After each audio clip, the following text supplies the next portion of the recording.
वाटायचं माऊलीचं गाव आहे ना देवगड सोडला माऊलीचं गाव.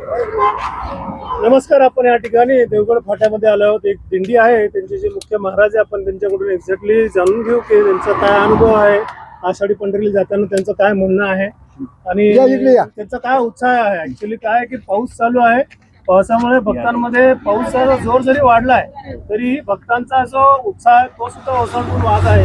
उत्साहामध्ये आणि ऊर्जेमध्ये कुठेही कमी नाही आहे. तर आपण 2 मिनिटं जाणून घेऊ या दिंडीबद्दल, महाराजांचं काय मत आहे सांगा. आमचं पंढरीच्या पांडुरंग परमात्म्यावर विश्वास पूर्ण आहे. 29 वर्षापासून आम्ही हे पायवारी करीत आहोत. त्या कारणानं आमचा पंढरीच्या पांडुरंगावर विश्वास आहे. आम्ही अक्षरशः कन्नडचा घाट हा 14 किलोमीटर अंतर हे पायी चालतो, म्हणजे एखाद्या घाटातून चालतो रस्ता सोडून. तो आमचा विश्वास आहे पांडुरंगावर आणि पूर्णपणे राहिलं, कारण हा पंढरीच्या परमात्मा आम्हाला 600 किलोमीटर घेऊन जातो. तो म्हणजे आमचा फक्त विश्वास विश्वास आहे आणि त्या विश्वासावर आम्ही चालत आहेत. आणि अशीच पांडुरंग आला आमची वारी घडू देव.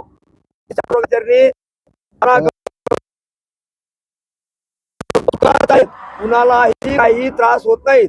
आणि हे जे ठिकाण आहेत, हे ठिकाण म्हणजे नेवासा म्हणजे माऊलीचं माहेरघर.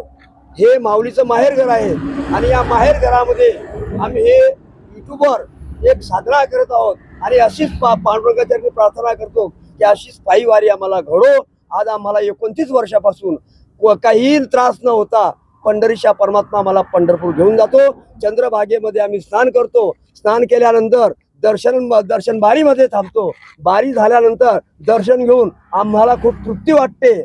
आणि अशीच पंढरीच्या पांडुरंग परमात्मा आम्हाला वारी घडो हीच त्या पांडुरंगाच्या चरणी प्रार्थना करतो. जय हरी राम कृष्ण. कोणती एकादशी आहे? आषाढी एकादशीला आणखीन एक नाव आहे, काय म्हणतात त्याला? कार्तिकी एकादशी. देवशयनी एकादशी.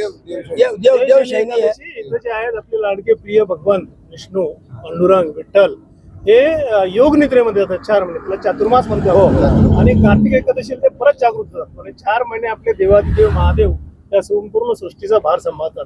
त्याला ज्ञानेश्वर माऊलींनी कोणता ग्रंथ लिहिला आहे? ज्ञानेश्वरी ग्रंथ. पसायदान कोणी लिहिलं आहे? माऊलीने लिहिलेलं आहे. बरं, तुकाराम महाराजांनी म्हणलंय का? काय म्हणलंय तुकाराम वृक्षांबद्दल? काय सांगितलं तुकाराम महाराजांनी? वृक्षवल्ली आम्हा सोयरे वनचरी. छान छान. संत एकनाथ महाराजांची समाधी कुठे आहे? नाही त्र्यंबकेश्वर. एकनाथ महाराज पैठणला. नाथसागर आहे. धन्यवाद. रामकृष्ण हरी. जय हरी.